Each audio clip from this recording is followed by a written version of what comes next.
Let me fire an invite off to Bobby, and then we will get moving here.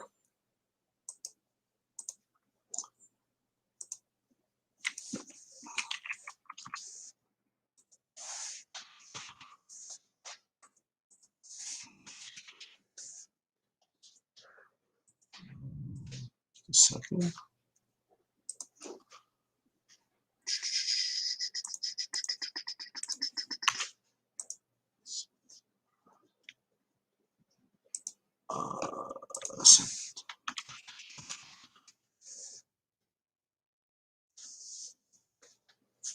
Shoot, where's my phone?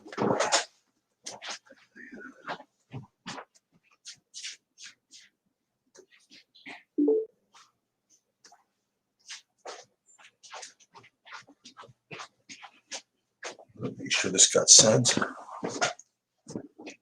Okay, very good. Oh, there he is. Got it. Hey, what's up, Bobby? Hey, how you doing? I'm doing pretty good. I just want to. Somebody posted in the Discord who wanted to know how to access this stuff, so I had to. Yeah, we got a few new people today. Look, see what happens. They see the winning and they want to be a part of it.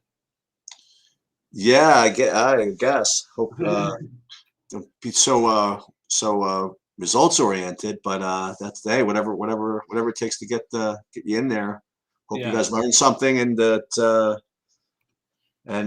better. That's all we can all do is just learn more, just keep learning and getting better. Yep. So I guess the big news. So Bam is in. And apparently, based on coach speak, Cade Cunningham has no minutes restriction. Yeah, Cade, just even the rumor of that, I'm just going to play him in every lineup on both sides. I think I have one lineup on FanDuel. It's a cheap one without him, but I think we're just getting overly creative by trying to avoid him anywhere. Yeah, I have. I'm gonna do. I'm gonna go over my ownerships in a minute. Go ahead. No, I was gonna say is that again the main bit of news that we're still gonna wait on is this Phoenix stuff, right? With Well, we know Brandon Ingram's out now, which opens up and now we have a probable on Devontae Graham. So I think Devontae Graham is a tremendous play. Okay, that just came in. No, that's been sort of the speculation. I mean, we know Ingram is not with the team, so okay.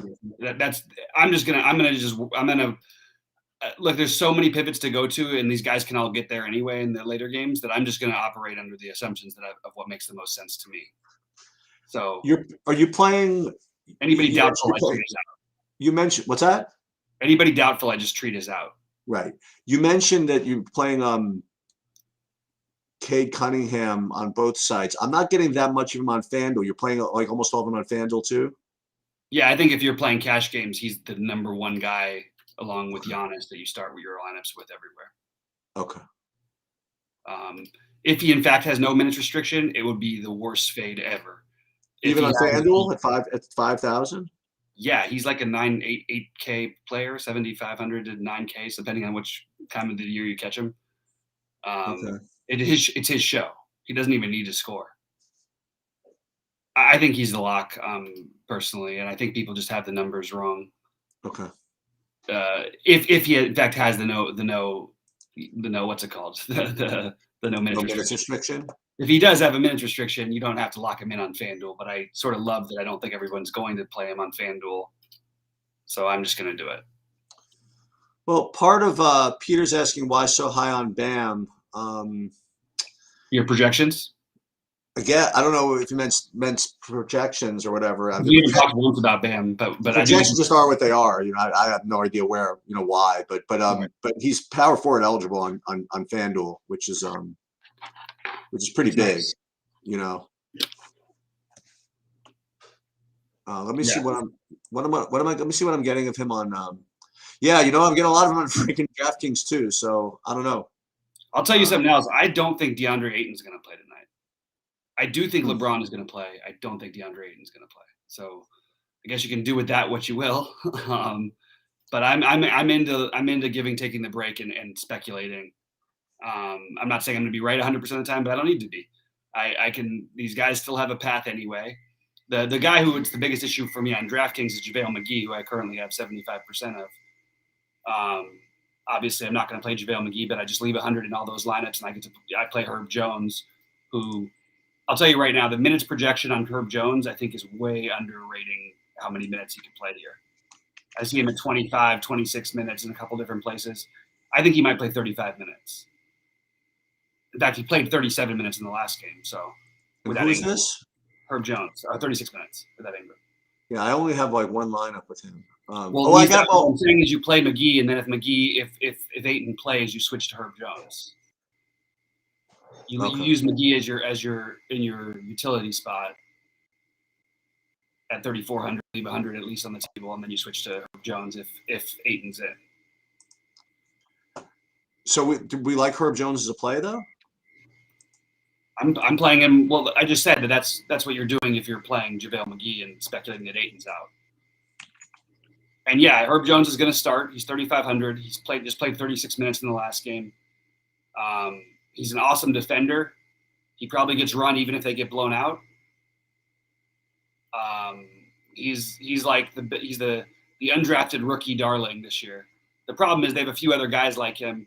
If you had no Graham as well, you could really argue for him because there'd be really short bodies. But without just without, I mean, he was playing. What was he playing? 28 minutes a game while we had. Let's see. No, he was playing. Let me just get his minutes right. He's playing 25 to 30. So anywhere from 22 to 32. But the 22 was foul trouble. He fouled out of another one within 25 minutes. That's really been what kept him off the court early. And I think he's a 30-plus minute per game player for them at this moment. So I think that the numbers are wrong. So therefore, look, he's not a high-volume guy. He's got one of the lowest usage rates. He's a rookie who was undrafted. But they like him. His energy, and he plays really good defense. So I'm using JaVale McGee. I'm not using him currently. I'm using – I debated between him and Thanasis, who I wanted to play. But Thanasis, I think, is going to get enough run to do enough on the court with all the bodies they're down. I mean, Thanasis played 32 minutes in the last game and put up 31 fantasy points while shooting 30%. So I think I ended up on some Thanasis a little bit ahead of Herb Jones. Herb Jones, I think, has a safer minute side. I think Thanasis is a better scorer. So I find that there's a lot of value tonight. So I also love Josh Hart. I think people are I don't understand the projections on him either. He's another guy that could play a bunch of minutes, and in these situations, he's like a double-double, man. He's one of the best rebounding guards we've ever, like, and I guess call him a forward, but he is like that's what they have him as now, as a small forward, power forward.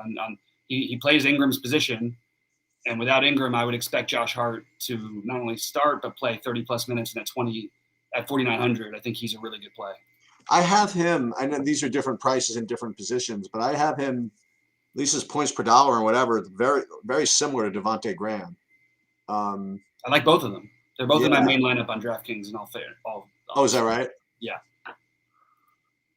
I have those guys. I do not have Herb Jones, but I do have JaVale McGee with if DeAndre Ayton plays, I'll switch over to Herb Jones. Which, by the way, JaVale McGee will probably be okay he's not the number one value guy ever, but in his 12 minutes to 18 minutes, which he plays sometimes, he just puts up roughly 5x, and imagine if he plays 24 minutes, he's going to probably get to 25 to 30 fantasy points, maybe even a little higher.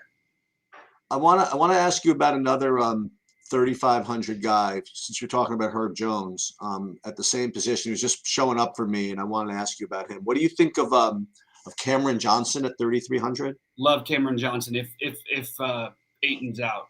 Okay. So if Ayton's out, you have your pick. I think I prefer McGee because it's the obvious direct pivot. New Orleans plays a big center, so maybe it would make sense that McGee would start, maybe get 18 to 20 minutes. Cam Johnson in 26 minutes or 25 minutes could do nothing with the way Phoenix plays. But he also can shoot his way into 30-plus fantasy points. So I like both of them. I think you're really gaining something if you try to not take the early value. The only early value that I have in my main build on DraftKings is Cade Cunningham. And Thanasis. But I even am questioning whether I'm making a mistake with Thanasis and not waiting. Because if we do get Ayton out, I think I would prefer having the combination of McGee and Cam Johnson ahead of Thanasis and Herb Jones. Are you playing any Bobby Portis? I had to come off of it a little bit. Like, I think what I have him in like 2 out of 12 lineups. Mm-hmm. But I really love the play. I just can't commit to that when this other value is there, you know. The Brandon Ingram thing to me is I'm treating that as a very big deal, and I'm also speculating a lot of other later value. Yeah. I have another guy who I have just way too much of. Actually, you know what? It's not as much as I thought it was going to be. I thought I was going to have a whole bunch of Mike Conley, but I'm not actually. Okay. Yeah.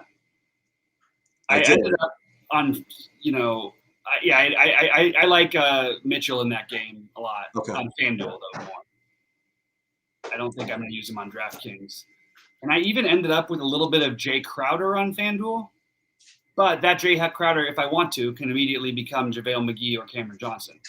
Although I actually do have Cameron Johnson in my main lineup on FanDuel.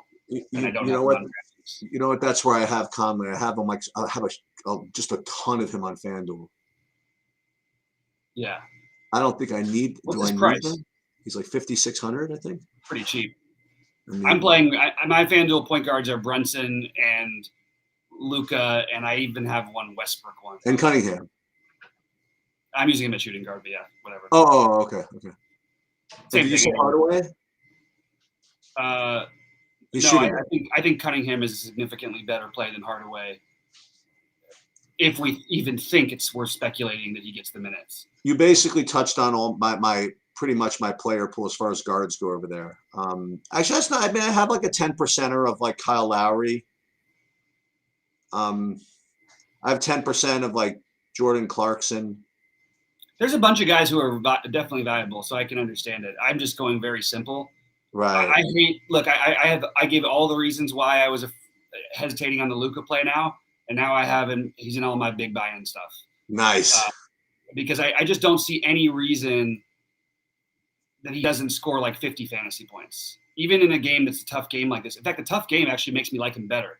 The one thing to worry about a little bit is I was looking at Miami's opponents. Not only is Miami by far the best defensive team in the NBA, and arguably the best team in the NBA, Jimmy Butler has taken on this incredible, this challenge to go and guard everybody. When they came and they played Memphis, and Memphis beat them with a runner last year, Jimmy Butler started tapping the floor and immediately just guarded Ja and did a tremendous job. Is locked in defensively, and I have no reason to think you're not going to have him on Luka. Now, I don't really care who plays against Luka if Luka really has the keys and is running. But if Jason Kidd, who's trying to get people involved and all this stuff, it worries me. But I'm going with it's because he's not going to be that high owned anyway. With all this value, I just think it's going to be right more often than it's wrong to not play Luka at home because we're afraid of Miami and defense. I just think Luka, if you can play Luka with Giannis, which I have no trouble doing, I think you should do it. I have a good amount of the aforementioned Jalen Brunson. Are you, I say worried, but doesn't it seem like he's the guy that I want to get my 28 to 30 minutes off the bench? And when he's starting, it might not be as good of a spot for him. Totally agree. Doesn't matter, really, Okay. is my general answer. So I would say I don't have as much interest in him on DraftKings. Okay. On FanDuel at 4,600. He'll get plenty of minutes without these guys too, and he sort of does run the backup show. And we've seen him prove enough that he's an awesome fantasy producer. They're going to need shot creation tonight with the guys they've got available because they match up really poorly with this Miami team. But I feel like I say that every day. I mean, if you want the smartest bet, I mean, Miami's giving up 93 points a game this year. Why don't we bet on the under in that game? That seems like a logical bet to me, although I'm sort of taking a different route. Yeah, I like Brunson. I do have that game I have too many guys. I actually would like to get in to some Bam because I think that might be a little bit of something. I have Kelly Olynyk in my main lineup on FanDuel right now. It doesn't feel nice. Ideal though, Right. But I also have Donovan Mitchell, and I can definitely downgrade that position if I'm giving Cade this much credit, which I am. So, the name of the game for me. The reason why I have no problem showing my builds right now is because this is just I guarantee you this is not what I'm going with. Yeah. There's just so much there's so much news that's gonna come one way or the other. that. Let me ask you a question. So, do you think that when they built projections for, say, oh, I know the answer to this already, but if they build projections with Ayton, do they build it based on whether he, do they build it based on him playing? In other words, they don't give like a certain percentage of time playing, and they reduce it by a certain. It's either binary. Depends on the site. They don't put him in. Okay. Depends on the site. Both formulas definitely seem to hedge quite often. Okay. So it's sort of like the exact wrong thing they should do, in my opinion. Yeah. That's what they do. Okay. So, yeah. But you guys know what I'm getting at. So like there's two ways to do it. Like let's just say that Ayton would be project for 40 fantasy points if he played, and obviously 0 if he didn't play. And let's just say that there was literally a 50-50 chance that he plays, which is not the case. But would you put his projection at 20, or would you just wait and say it's either 40 or 0? And the answer is it's got to be either 40 or 0. It's kind of silly to. You know what I mean? Because you're never going to get 50% of your production. You know what I mean? Like it's you're either going to play or you're not. So you just going to have to wait. And I was just wondering where if they actually hedge by doing that. The only thing is from trial and error and looking at projections on different sites for my whole life. Like I always notice that every time a guy gets announced officially in, his numbers spike up by like 6 fantasy points, which is exactly what happened. You know what I mean? Right. It's completely illogical. It's a weird thing to hedge like that. I don't really. I mean, you could say in some cases that maybe the guy's limited if he plays, but They're not doing that because it happens in baseball. Like that's really a sport where it should never happen. Let me troll some of my Discord to see if I can find any nuggets to. I'll jump in and answer some questions and stuff in just a second. I'm just editing one line up here because I'm not planning on going anywhere. I know you might have to, but I'm going to be back at least for that gap. At like 8:30 or something like that, I think. Yeah. So what do we have with Franks? I also see that, like, I was looking at some of my, the top guys who write about top cash games and stuff like that, and it's interesting because I think like Gobert is the better play on fan. I think that Donovan Mitchell, sure, maybe he outscores Gobert more often here, but like it's weird because the position is so loaded. I think at shooting guard that I would rather play Gobert as the big man and on FanDuel. I'm just sort of going through that thing myself, so I mentioned it. All right, guys, I'll jump into what you guys' questions are right now. I'm sorry to get to them a little late. I wanted to talk through what we're doing. Yeah. So Cade not on a minute is a free square. Absolutely, he is. But if he's really not, my speculation is that when they say that, they're probably going to play in like 28 minutes or maybe the downside of 26, and that makes him a free square for me. So high, 7,500 is low. Bam is Peter. Don't spend too much time looking just at what a guy's done in his previous matchups as a thing. First of all, it's a game that's projected to be close. They've played. I'm gonna look at Miami's lineups real quick. See why Bam. I think Bam is actually the guy who's being overlooked today on DraftKings. I think he's a tremendous play, and he didn't only hit value once. I mean. We had that weird game against Indiana where he is in foul trouble for the first half. Otherwise, he's easily over 50 in that game. And just try and explain and understand some of these things away, why it would work. And the truth is that part of why it works is because Dallas has absolutely zero front line. And part of what works sometimes, Miami's really loaded. They're very deep. They're crushing everybody. And Kyle Lowry has been like the worst player in the NBA so far this season, and they're still crushing everybody. Oh, he's been bad? He's averaging 8 points a game and shooting 30% from the field. Ouch. He is getting assists and he's playing defense, like they all do. But I think Bam is a reasonably safe play with upside. Although straight up, I would take Rudy Gobert over him tonight. But I do think Bam is a solid play.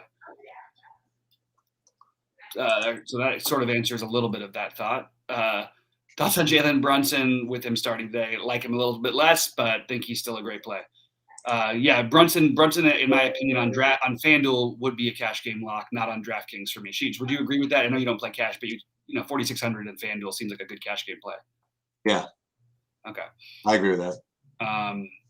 Ayton, I think we're on the same page with Ayton. You can take Joe Val on the other side of that game. I don't mind that. I just like Gobert a little bit better, but I think Joe Val's logical. You like that? I'm not doing it, but I completely understand it. Right. I don't like AD and LeBron. Even if they're all in, obviously. Well, there's no reason Westbrook would ever sit unless he tore something, and even then you'd probably have to talk him into it. Watch with me saying that something terrible might happen. Please don't let it happen to our guy. I do have Giannis as 100% lock. How about you, Sheets? Yep. Okay. I mean, pretty freaking close. Yeah. George Hill is fine. I have him in a couple of my builds, but I think there's a lot of other value that is maybe more speculative, but I think has more upside than George Hill. But I do think George Hill is completely fine and probably a better cash game play than a tournament play. Sheets, what do you think about George Hill at 38? Yeah, same thing. And we talk about this a lot, and you kind of like, just remind me of this from time to time. That there's some guys that are going to project for good medians that are, as a result, pretty good cash plays. But if you're playing the stuff that you need to get ceilings, you don't want to use guys like that. And if you do, like, you want to make sure that at least the rest of your lineup has some juice. Like if I'm going to play, say, George Hill, I want to have something volatile to go with it. Whether it be maybe Kevin Porter Jr. I don't know. I'm just throwing names out of Sure. guys that are volatile. Jalen Green. Jalen Green. Guys whose medians are maybe similar, but just have just a wider distribution of outcomes. Like that, I would want to play George Hill in lineups with guys like that. Right. The only problem I have with George Hill, also, the game starts earlier, and I want to try and save it for the potential value that could come. Now, could you make an argument George Hill's as good as that? Probably. It's probably not that far off. He has been right in that same exact spot every game, huh? Like basically since we lost Drew, and now even more so with Middleton out, he's been at that 20 to 23 fantasy points every game. So I certainly don't think he's a bad play by any means. I just don't think it's as great a tournament play as getting George Hill at 40% or Cam Johnson at 5% because of the late swap stuff. Maybe it won't be that low, but I'm just throwing out a number. I would rather take a shot on the guy who's going to get me 35 rather than the guy who's going to get me 20. Do I like Cam Johnson in cash with Jones, or those are GPP plays only? Those are GPP plays only. I agree with that. Do I like McGee and Cam Johnson on FanDuel with no news? No. So no, this is all banking on the news. You better be ready to sub. That's what I'm saying, is that you've got to be ready for that to happen. Ayton could absolutely still play.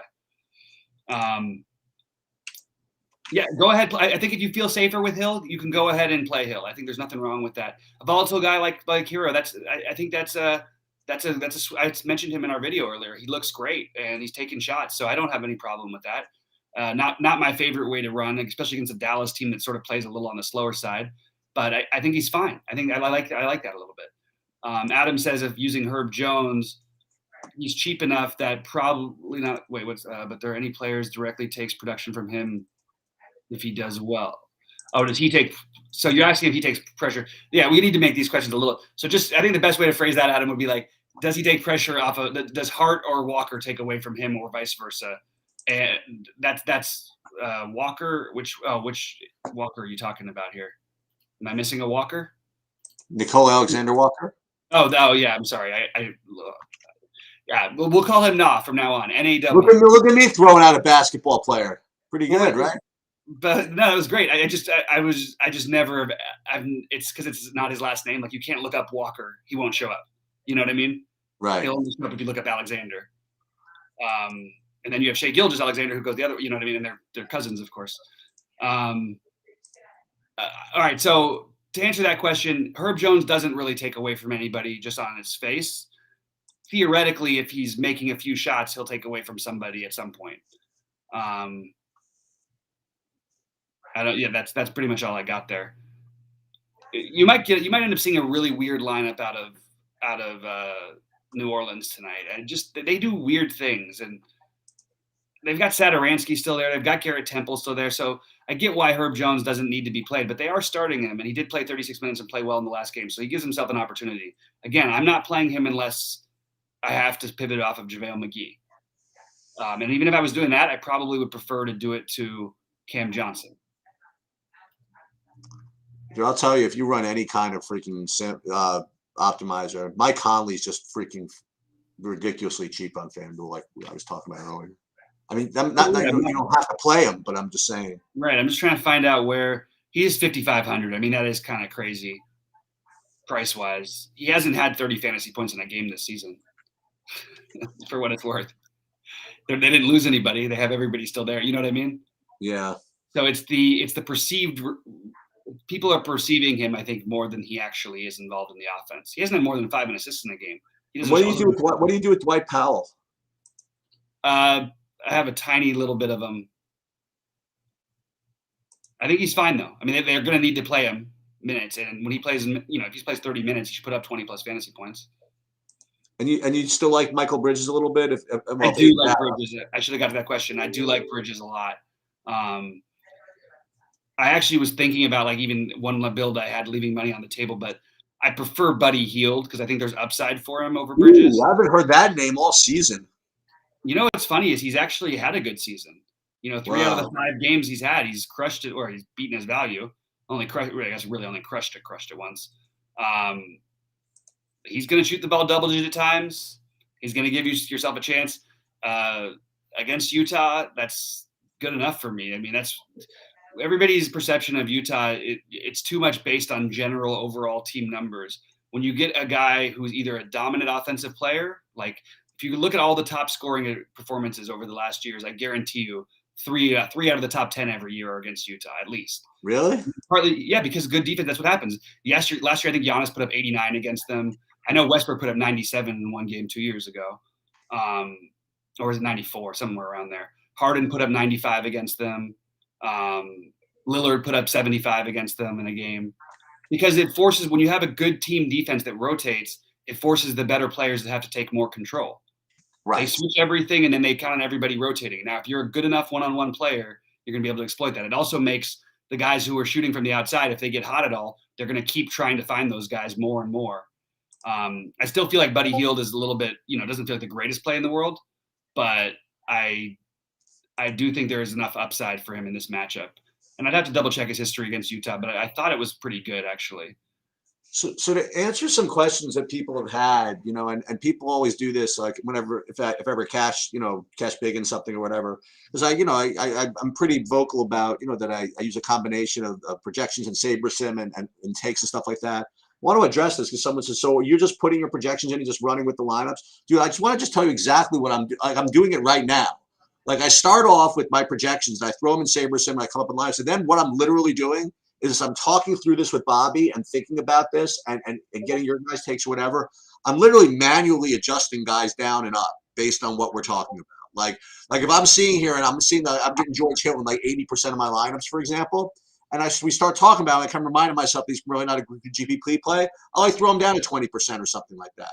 We're talking about there was another guy that we were just bandying back and forth, and I threw him down also, and my lives are continuing to adjust that way. The projection is not the end of the world. I mean, look, especially for me, I mean, you need to have like a baseline to start with, but that's not if it was that easy, everybody would just do it, run optimals, and never lose. You know what I mean? Like you have to be able to know the game a little bit, and you have to be able to pivot and talk and do other things. So that's literally what I'm doing right now. Is I'm going through my initial builds and then literally adjusting up and down just based on as we're talking about it. That makes sense. And then I'm just when I'm satisfied, then all the news is gonna come out, and I'm gonna have to change everything again. So that's what always ends up happening, isn't it?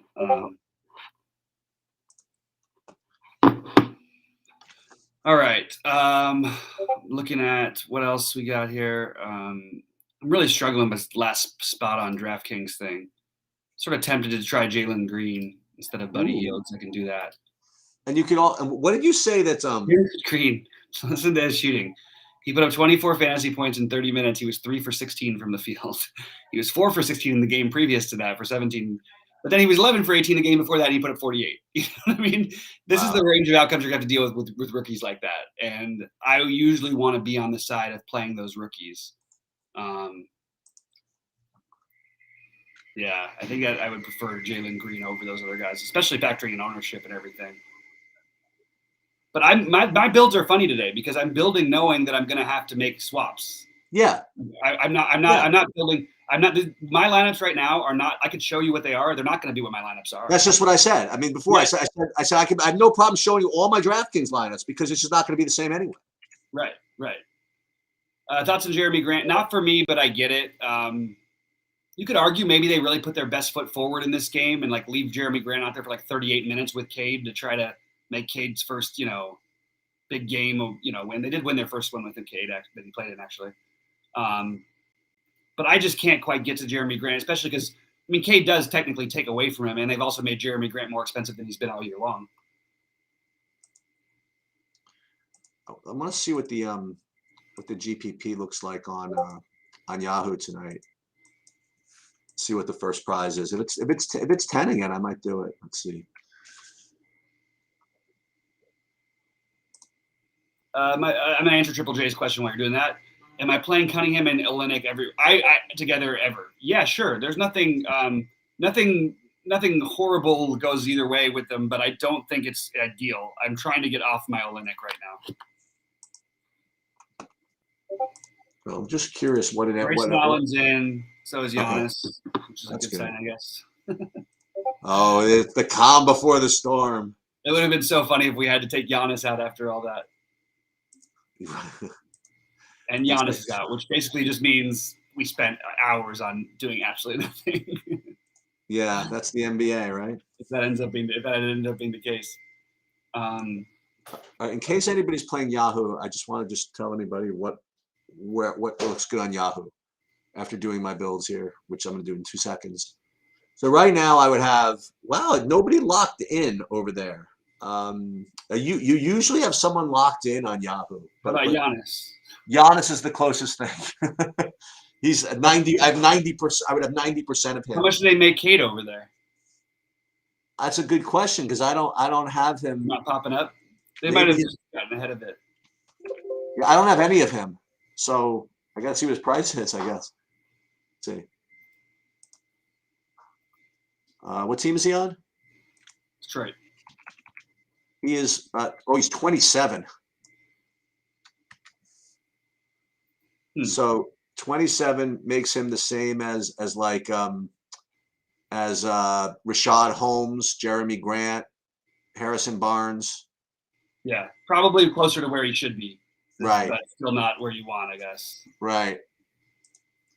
We're gonna play these actually.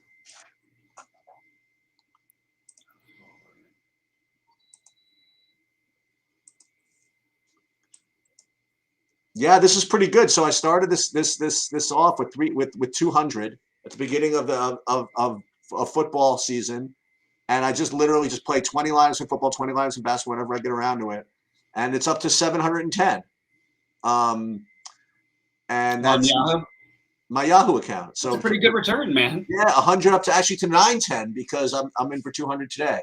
So yeah, like 9x my stuff on Yahoo since football season started. Ooh, I finally found a build that I love finally got it on FanDuel. Okay. Wow. You know what I'm getting a lot of on Yahoo? I'm getting a lot of LeBron actually. I don't know the price over there, so it's hard for me to know. Yeah, I know. He's 42, which puts him. Who do I put? He's a similar age. That seems reasonable. I know a little bit about the price. He's $7 less than Doncic and $6 more than Christian Wood. That helps. Anyway, that's what I got over there. You got a lot. I got a lot on Rudy Gobert, like across the board today. Yeah, I like Rudy Gobert. I just I needed the extra 200 on DraftKings to go a little bit different. How much? It's just a silly question. I was about to ask how much like Booker do you have? Everybody in Phoenix is just stupid to even ask right now. I like Booker. I do. I was debating between Booker and Mitchell, and I gave the slight edge out to Mitchell partially because Booker. That's the thing that's always seems to be true about Sacramento, and it's all kind of they've played really well this year, Sacramento. For their, I don't even know what their record actually is at the moment. I know they've played really well. They still keep giving up these monster games to the shooting guards. Okay. Which makes Donovan Mitchell more appealing than usual. I would take Booker over him on DraftKings because the price difference matters enough. But FanDuel, you don't need to. Yeah, Herbert Jones is a long shot tournament play. That's what I've got about him, Herbert Jones.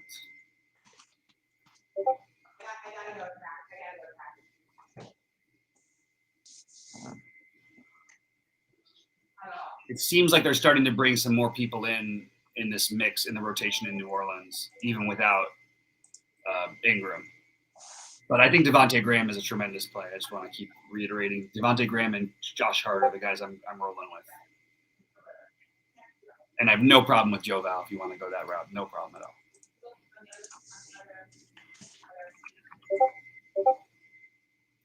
A lot of tennis talk going on in the Discord today. No, someone was saying they're going to the Rolling Stones concert, so I had to pop in there. Oh, nice. Jason asked me to go to the Rolling Stones concert. Clay Davis has asked about Chris Paul. I have 0 Chris Paul today, but I have no problem. It's just it's a personal thing. In terms of ceiling games, there's only a few a year where he really seems to get there. His price is fine, but I literally didn't. I think that people always, first of all, they always play him more than I would.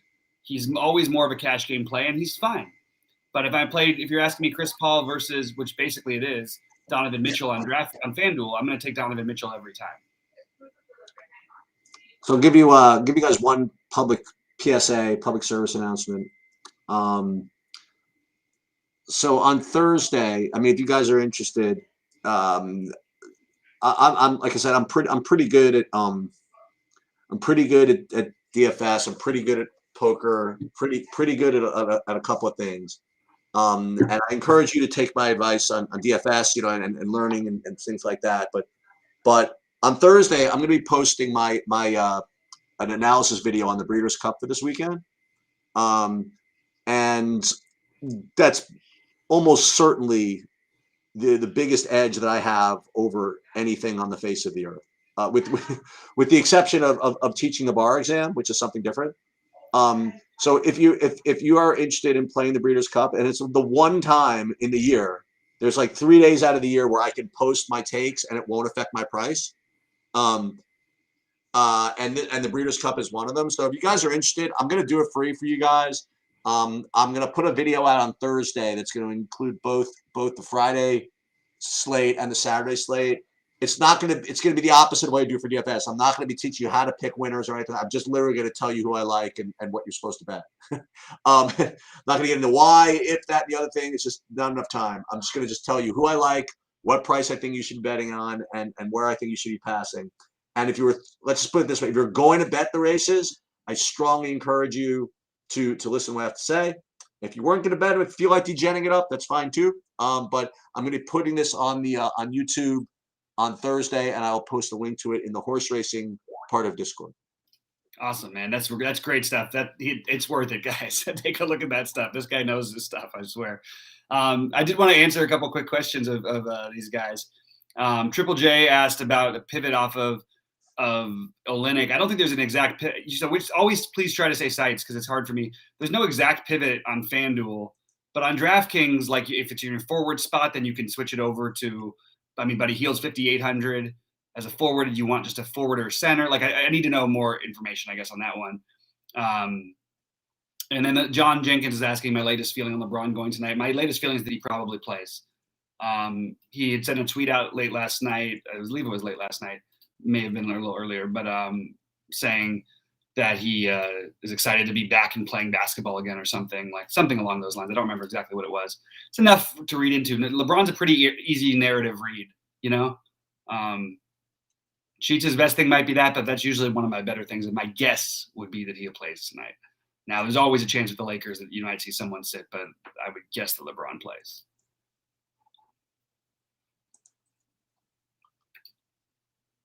All right, so what I'm going to do. So I think I'm good for the 7 o'clock games at least. Yeah, for me, it's just the first one. I'm a little worried about not having more George Hill. It's weird to always worry, but like this always happens with me. I'm like, yeah, but he's so cheap and he's still going to play so many minutes, and he's always going to at least like get you there. But like so rarely does he ever put up a real game that you need, where he's not going to kill you, but he's not going to save you. He's a filler guy. Right. And I've got other guys I like better for upside than that. I've got to fix something, though, because I have Jalen Green in my main lineup on DraftKings. Partially because I'm stuck in that interesting price, and I'm not playing Olynyk because I'm playing him on FanDuel. It doesn't mean I can't play him over here. I don't love this Olynyk thing so much tonight. I don't think this is like you have to play him. I actually consciously went out of my way to try not to play him.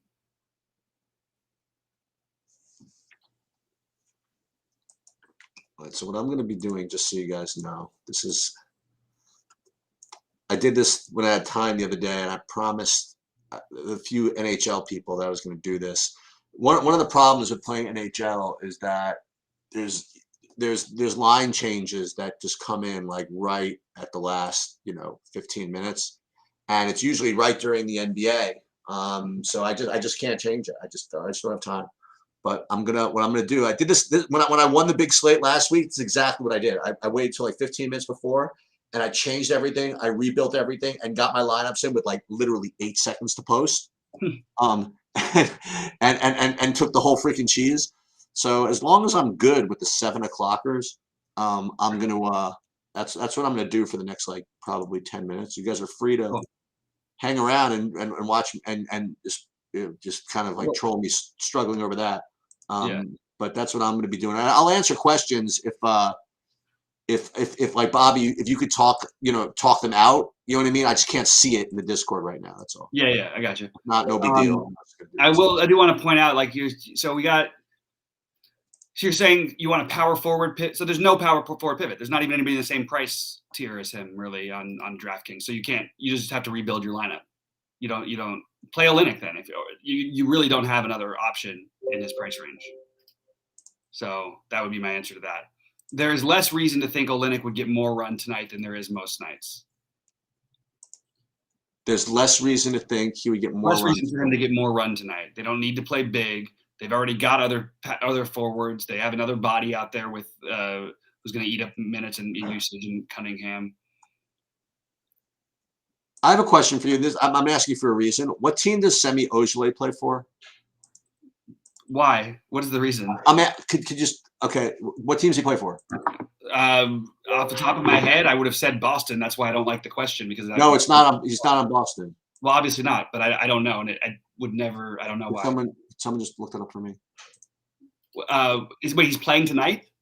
He's on a team that plays tonight, I think. That's all I'm trying to figure out. Like I'm just trying to understand. It's sometimes the 12th man, and I'm talking about 30 teams rotations for 4 different sports. It's very hard to know who a guy who doesn't play any minutes and doesn't do anything when he does is playing for. Can I ask you why it's coming up though? Yes, because someone had to take, and I forgot what it was, but someone that made a lot of sense told me that there was a guy who's like a value play who might not be as good of a play today as he was because it's the first time that he's playing where Ojeleye and somebody else are back and healthy. And I just forget who it was. Is Portis on it? I mean, maybe it was. I don't remember what team Ojeleye on. It would jog my memory. I'll find out in 2 seconds. It's kind of a bad look, but it's like the truth is like this in the new season, it's really hard for guys. I just don't know. I literally don't know. Yeah.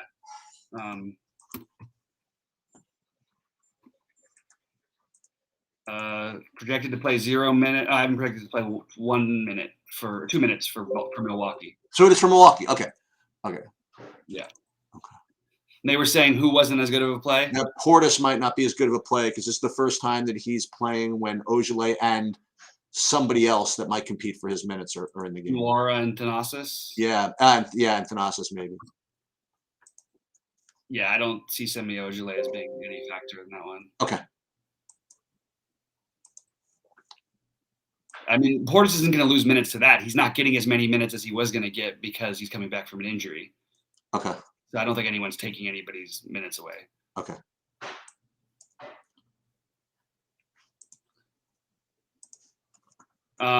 Top point guard on FanDuel. For me, it's Luka. I'm living and dying with it. There's too much value for me not to go there, so I'm going to go with Luka. I do like Hero on DK, Jamie. I like Hart on. Hart is 40. I'm not playing Hart on FanDuel, but I do like him still. There's no news you're waiting for in regards to Hart. Hart is going to play. Hart has the same role he had before. If he plays well, he'll play 35 minutes. If he doesn't play that well, he'll probably play 28 minutes.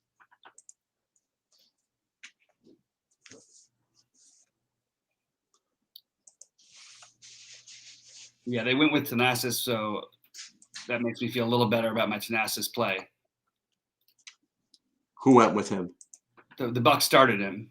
Oh, which I okay. was questioning whether they were going to do again. It also makes Bobby Portis a better play. In case you thought, Bobby Portis is always a better play when he's not starting on that team because that guy is going to come in trucking. Yeah. Rodney Hood playing some minutes is probably the same, has probably a little more of an effect on the overall team than Ojale, but they're such insignificant minutes. And the truth, that's what scares me about the George Hill thing is that one of the, like, he doesn't need to bring, they don't need him in the game ever. Yeah, you know, Giannis is their point guard. Okay, so Cam over Herbert Jones, that's a good question. I do like Cam better than Herbert Jones if Ayton's out. If Ayton's in, they're very close, and you can flip a coin. But Cam Johnson is more the kind of player you want. Herb Jones has more minute upside if Ayton's in. okay.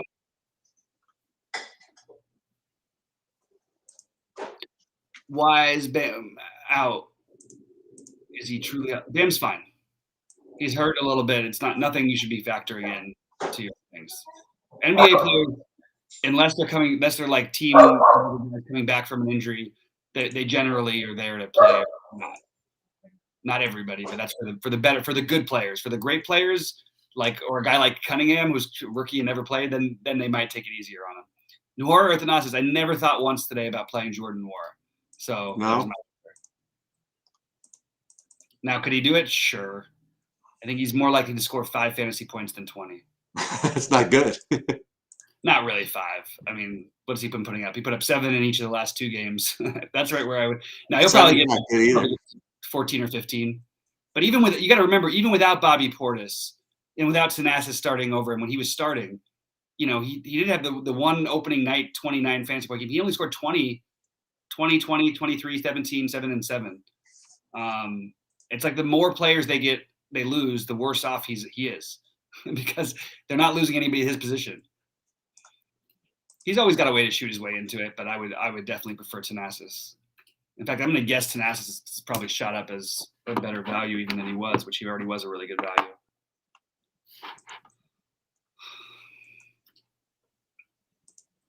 More importantly, guys, tell me what to order for dinner. I've still got this stomach bug thing that I can't quite kick. Oh, you're not on the fast anymore. No, but at first I just thought that's what it was. I was like, maybe my body, because I took 2 days. It's been for 2 weeks that I was doing it. Not the fast, but I was doing a no carb thing. And I felt fine those 2 days where I ate carbs and stuff. But then I woke up on Monday morning and like 3 a.m. and I was just like, oh, something is not right. And it hasn't been right ever since. So Herb Jones minutes are just shooting through the roof. I wonder if anyone, I need to do a little digging on this. Did they announce a starting lineup? I don't know. Because I don't understand what happened that made Herb Jones. Oh, maybe. So you know what? I'm going to rephrase so I would say that I would take Herb Jones over Cam Johnson if Ayton plays. If Ayton plays, okay. If Ayton doesn't, it is close though. I mean, I actually have them the same amount, but in my main lineup, I currently have Cam Johnson, but I've got exactly 200 left to switch over to Herb Jones if I want to. This is what it's come down to, huh? Cam Johnson and Herb Jones. This is what the day has become. Well, we'll see what happens when the Ayton news comes out one way or the other. I think Herb Jones is a really good real life basketball player. It just doesn't translate to DFS all that often. He did pretty nice for me the other day. I forget in what, but it was something.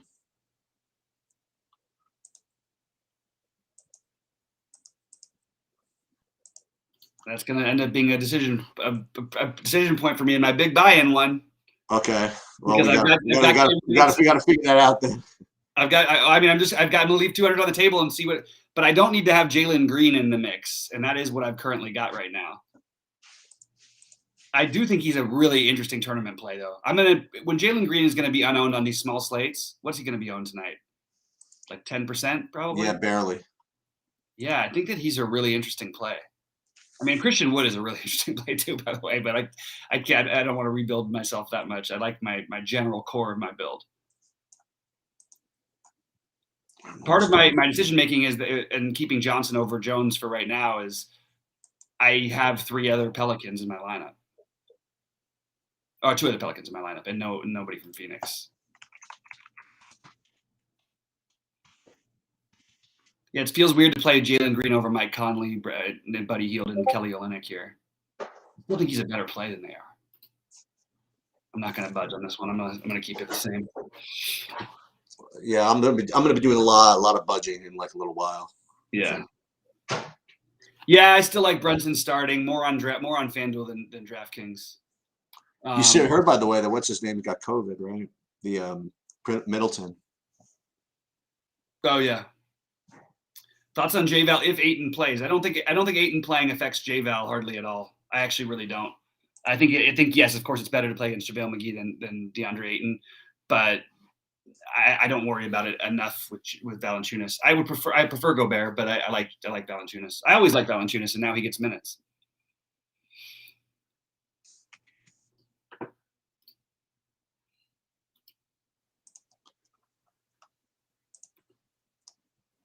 Okay. All right. With that, are we gonna? I think we're almost ready. Yeah, I'm good because and just so you guys know, for those of you who were asking, I did update the hockey projections to get the most recent line updates, whatever that means to you guys. And again, I strongly encourage people that are playing to check back at. Hold on, let me just see the time here.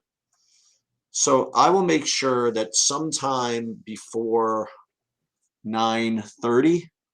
I don't know exactly when, but sometime before 9:30, I'll put an update based on whatever comes out of New Orleans, Phoenix. Actually, I'll tell you this: if there's no, if everybody's in, I'll say this: if Ayton's in, if there's no particular news coming out of there, I probably won't do an update. But if Ayton is out, or like LeBron is out, something like that, then I'll post something. Otherwise, just presume everything kind of is status quo. And yeah, that's about it. Anything else, Bobby? I think Bobby might have. I think Elvis might have left the building. What do you think that is, by the way? This picture of Bobby. Is that his laptop? You think? Did he collapse? I know that James D says he has a splitting headache.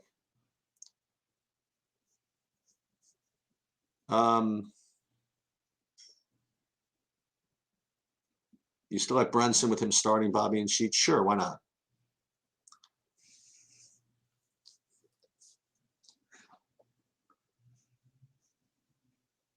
Oh yeah, no problem, Adam. Yeah. Fortunately, there wasn't too much in the last 5-10 minutes for the 7 o'clock so I was able to squeeze that out. Tomorrow we're gonna put the NFL break first look. And we'll have NBA. We'll have golf, and then we'll have showdown for Thursday. Lots going on. And big DGen weekend this weekend. Saturday there's both the Breeders' Cup and an incredibly awesome stacked MMA card, which I might actually be going to at Madison Square Garden. We'll see how that goes. Yeah, I don't mind starting Bay with Cunningham. Cunningham's just so cheap that I'm not too worried about that. I don't think I'm doing it, but I don't think that you know what I mean. But I don't think that you should not do it if you want to do it. If that makes any sense. I wouldn't mind playing Bay with Cunningham. I'm just not playing Bay, but I wouldn't mind playing him with Cunningham. If that answers your question.